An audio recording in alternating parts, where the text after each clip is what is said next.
खासदार सांस्कृतिक महोत्सव के अंतर्गत केंद्रीय कारागार में मेहंदी महोत्सव, महिला पुलिसकर्मी ने लगाई मेहंदी। सांस्कृतिक महोत्सव के अंतर्गत नागपुर केंद्रीय कारागृह में महिला पुलिस अधिकारियों, कर्मचारियों और महिला कैदियों ने मेहंदी महोत्सव मनाया। इस अनूठे कार्यक्रम में महिलाओं ने पारंपरिक परिधान पहनकर एक दूसरे के हाथों में मेहंदी रचाई और महोत्सव में भाग लिया। कार्यक्रम का उद्देश्य महिला पुलिस कर्मियों का उनके दैनिक तनाव से मुक्त करना और उनमें सकारात्मकता एवं सांस्कृतिक एकीकरण को बढ़ावा देना था। कार्यक्रम में कला के प्रदर्शन के माध्यम से एक आनंदमय वातावरण का निर्माण हुआ।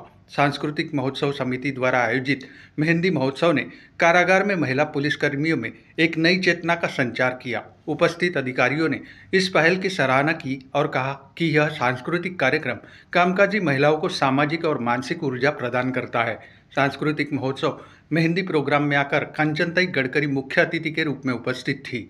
जेल अधीक्षक वैभव आगे उपस्थित थे।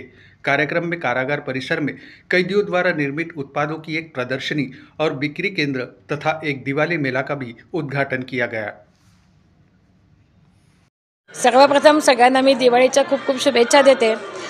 आणि इथे राहिल्यानंतर कैद्यांनी इथे राहिल्यानंतर त्यांनी हे जे काम केलेलं आहे ना ते खरोखर खूप सुंदर आहे, इनोव्हेटिव्ह आहे।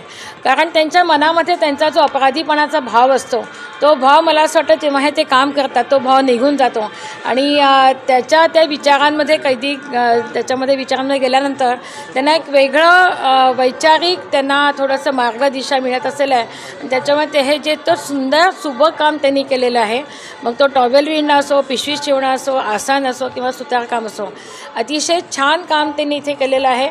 आणि मी सगळ्यांना उलट विनंती करेन की सगळ्यांनी इथे येऊन आपली दिवाळीची खरेदी करावी आणि त्यांना प्रोत्साहन द्यावं त्या सगळ्या कैद्यांना। खासदार सांस्कृतिक महोत्सवाचा एक भाग आहे की आपण शारदोत्सवामध्ये मेहंदी लावून देतो, याच्यामध्ये गणपतीमध्ये सांस्कृतिक कार्यक्रम करतो। तर साधारण यासुद्धा महिला कैद्यांना असं वाटायला नको की आपण काही वेगळं आहोत, तर त्यांना पण त्यांचा आनंद लुटता यावा म्हणून ते मेहंदीचा कार्यक्रम आज ठेवला गेलेला आहे।